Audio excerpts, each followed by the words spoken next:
முன்னாள் அமைச்சர் அதிமுகவின் மூத்த தலைவர் திரு ஜெயக்குமார் இணைப்பில் இருக்கா. சார் வணக்கம். வணக்கம். ஏத்துப்பீங்களா? திருமாவளவன் கோரிக்கை வைக்கிறாரு, உங்களுக்கு பெருந்தன்மை இருந்து பெரிய மனசு இருந்தா அவரை கூட்டணிக்கு அழைச்சிக்கலாம், கூட்டணி ஆட்சிங்கிறதுக்கு அதிமுக ஒத்துக்குமா? இல்ல இப்போ ரெண்டு விஷயம். அதாவது இந்த திமுக கூட்டணி பொறுத்தவரை நான் ஏற்கனவே சொன்ன மாதிரி நீர் பூத்த நெருப்பு மாதிரி புகஞ்சுக்கிட்டு இருக்காது. அதனுடைய அந்த வெளிப்பாடு தான் ஒவ்வொன்றா இப்போ வெடிக்க ஆரம்பிச்சிருக்காங்க. இப்போ ஏற்கனவே காங்கிரஸ் ஆட்சியில் பங்கு வேணும்னு கேட்டு அவங்க இப்போ ஒரு பக்கம் முணுமுணுத்துட்டு இருக்காங்க. இப்போ திருமாவளவனும் கொடி பிடிச்சிருக்காரு. சிபிஎம்மும் பார்த்தீங்கன்னா பல்வேறு மக்கள் விரோத போக்கு, ஜனநாயக விரோத போக்கெல்லாம் திமுக கடைபிடிக்கிறதுனால அவங்களும் ரொம்ப நாள் தாக்கு பிடிக்க முடியாது. அதே நேரத்தில் பார்த்தீங்கன்னா தலித்துக்கு எதிரான இந்த கொடுமைகள் இந்த ஆட்சியில் 3 வருஷமா அதிகமாயிடுச்சு. குறிப்பாக திருமாவளவன் விசிக கட்சி சேர்ந்த கொடியை கூட அவங்க கூட்டணியில் இருந்துட்டு இன்னைக்கு ஏற்ற முடியாத ஒரு நிலை. இதை எவ்வளோ நாள் அவங்க பொறுத்திருப்பாங்க? இல்ல, உங்களுக்கு ஒரு பொன்னான வாய்ப்பு இல்லையா? மது ஒழிப்பு மாநாட்டுக்கு உங்களுக்கு அழைப்பு விடுக்கிறாரு, இப்ப கூட்டணி ஆட்சின்னு அடுத்து ஒரு டிமாண்ட வைக்கிறாரு. அது இப்ப அழைப்பு விடுத்தாரு. அவர் நேர்ல எங்களுடைய பொதுச்செயலாளர் பார்த்து பொதுச்செயலாளர் முடிவு செய்யற விஷயம் அது. அது நான் முடிவு செய்ய முடியாது, கட்சி முடிவு செய்யும் அது.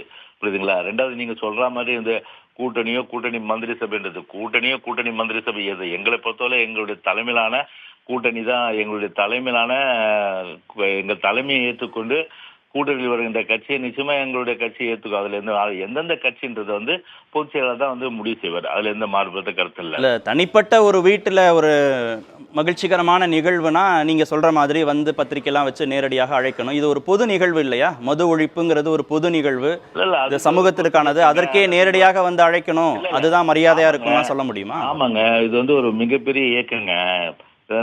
சுப்பிரமணிய சாமி கட்சி அது. அனைத்து இந்திய அண்ணா திராவிட முன்னேற்ற கழகம் என்றது ஒரு மாபெரும் இயக்கம். ஒரு 2 கோடிக்கு மேற்பட்ட தொண்டர்கள் இருக்கின்ற இயக்கம். அதே போல பிரதான எதிர்கட்சி. அதுக்குன்னு ஒரு மரபு இல்லை, முறை இல்லை. அதனால அவங்க முதல்ல அழைக்கிட்டோம். அதன் பிறகு திருமாவளவன் நேரடியா திரு இபிஎஸ் அழைச்சா வந்துருவீங்களா? மாநாட்டுக்கு கலந்துப்பீங்க?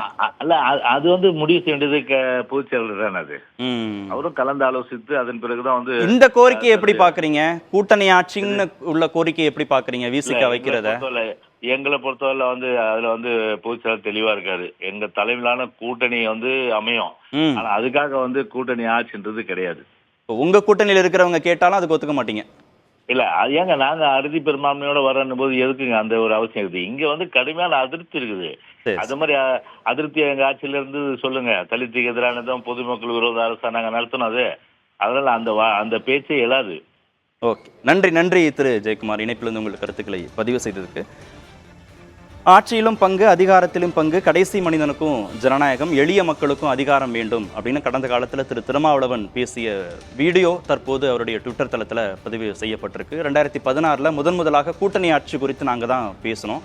கல்வி கற்பதற்கும், போராட்டம் நடத்துவதற்கும், சமூகத்தில் மேல்நிலைக்கு வருவதற்கும், உயர்ந்த இடத்துக்கு வருவதற்கும் கடும் போராட்டத்தை நடத்த வேண்டியதற்கு அப்படின்னு சொல்லிட்டு அவர் கூட்டணியில் மட்டும் பங்கு வேண்டியதில்லை, ஆட்சி அதிகாரத்திலும் பங்கு வேணும், கேபினட்லேயும் பங்கு வேணும் அப்படிங்கிறதான் முக்கியமான கோரிக்கை அப்படின்னு சொல்லியிருக்கிறார். முதல் முறை அதை கருத்து பதிவிடப்பட்டு, வீடியோ பதிவிடப்பட்டு, மீண்டும் குறிப்பிட்ட இடைவெளியில் அதை டெலீட் செய்யப்பட்டு, 2வது முறையாக தற்போது பதிவிடப்பட்டது. அப்போதும் டெலீட் செய்யப்பட்டிருக்கிறது.